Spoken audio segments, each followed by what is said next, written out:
Welcome to the Deep Dive.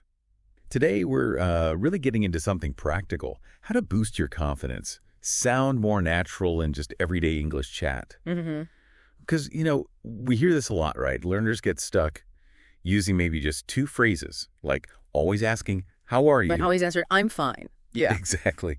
And look, it's understandable they feel safe, but there's just so much more nuance in English for, making a real connection. It's so true. And the interesting thing is, English is packed with these really short, simple phrases.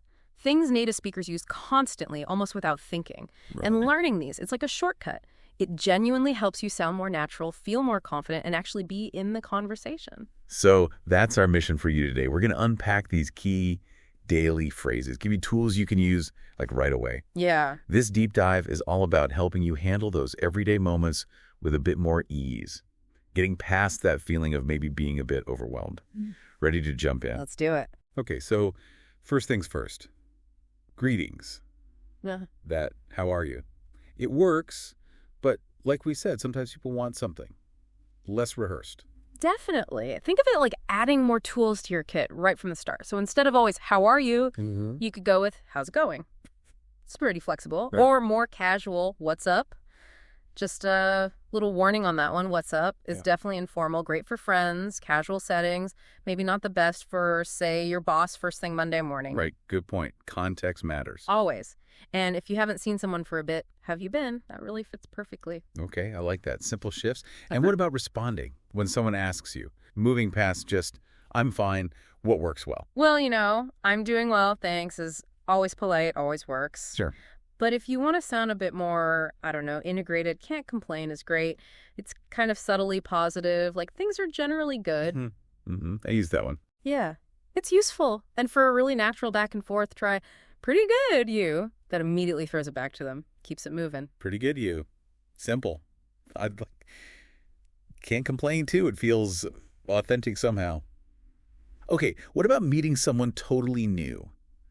First impressions can be a bit stressful. They absolutely can.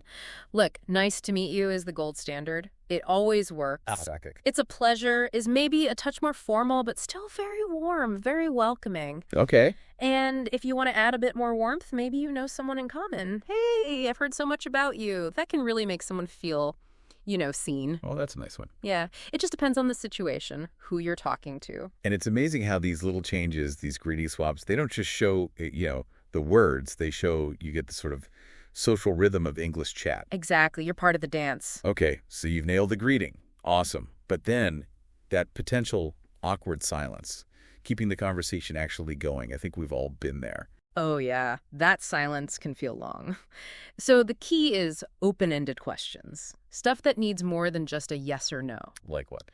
Well, things like, so what do you do for a living? Or maybe, do you live around here? Those usually open things up. Okay. A personal favorite, just for breaking the ice, is often, what kind of music are you into? People often like talking about music. Yeah, that's a good one. It can lead anywhere. So they start talking. What about showing you're actually listening? Those little phrases that keep the energy up. Oh, vital. Absolutely vital. Things like, no way, or that's awesome, or maybe, seriously. They're not just sounds. Right. They signal, wow, tell me more. You're showing you're invested. And even something like, oh, wow, I didn't know that, shows you're actually learning from them. Builds rapport. That's a really good point. Yeah. Because, let's be honest, sometimes you just don't catch something. Yeah. And my first instinct used to be just nod. Bad idea. Yeah, nodding only gets you so far. So what's a polite way to say, huh? Basically. It's much better to ask. Shows you care enough to understand. Simple things work best. Sorry, could you repeat that? Or, I'm not sure I follow. Okay.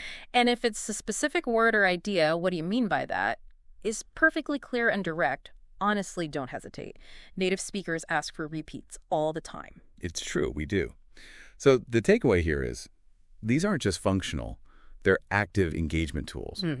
Makes it feel less like question answer, more like building something together. Precisely. Collaboration, not interrogation. Right. Now, for the really practical stuff, you're out and about, doing daily things, coffee, shopping. Certain phrases just keep coming up, don't they? They really do, and being able to handle those smoothly, huge confidence booster. So say you're in a store. Yeah. You'll probably need, do you have this in a different size? Or how much does this cost? And definitely, can I try this on? Your basic shopping toolkit right there. Essential. And restaurants. That's another big one. You need, could I see the menu, please? Then ordering. I guess just, I'll have the... Exactly. I'll have the, and then say the dish. Simple, direct, works every time. And then the end of the meal.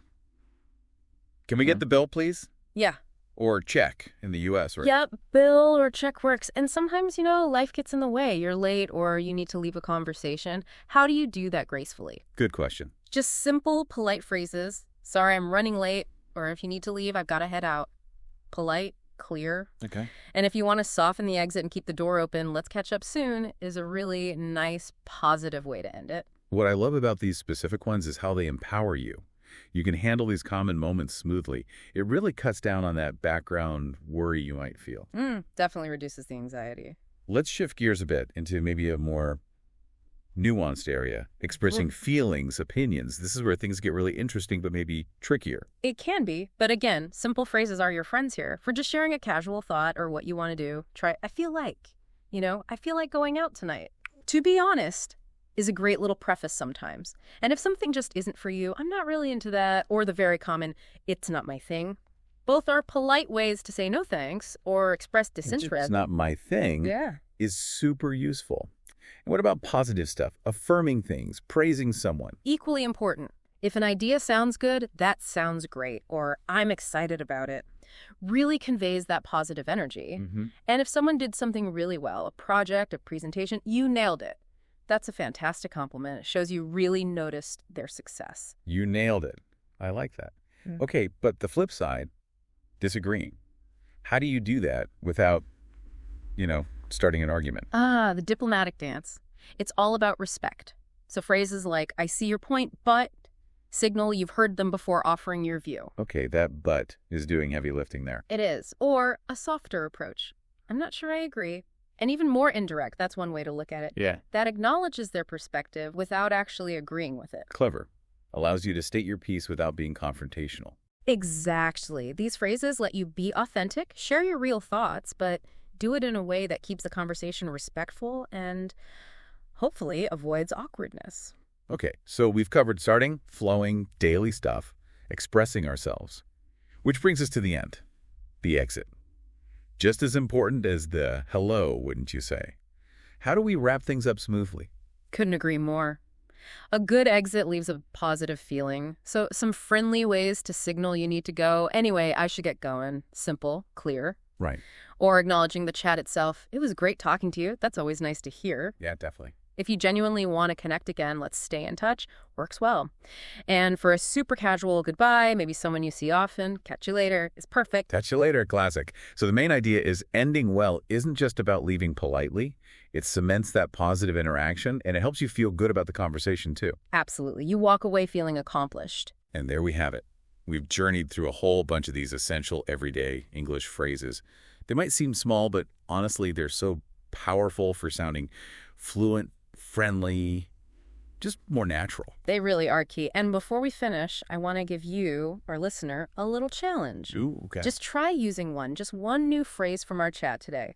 Don't worry about getting it perfect. Just try it out. Remember, it's practice that makes progress. Little steps. Great advice. Practice makes progress. We really hope this deep dive has given you a confidence boost and some real tools you can use literally today. Keep exploring, keep learning, and definitely keep diving deep with us. Absolutely. So here's something to maybe think about until next time. How could using just one of these new phrases today actually change your next conversation? Maybe open a door to a slightly more authentic connection and help you feel that much more comfortable speaking English.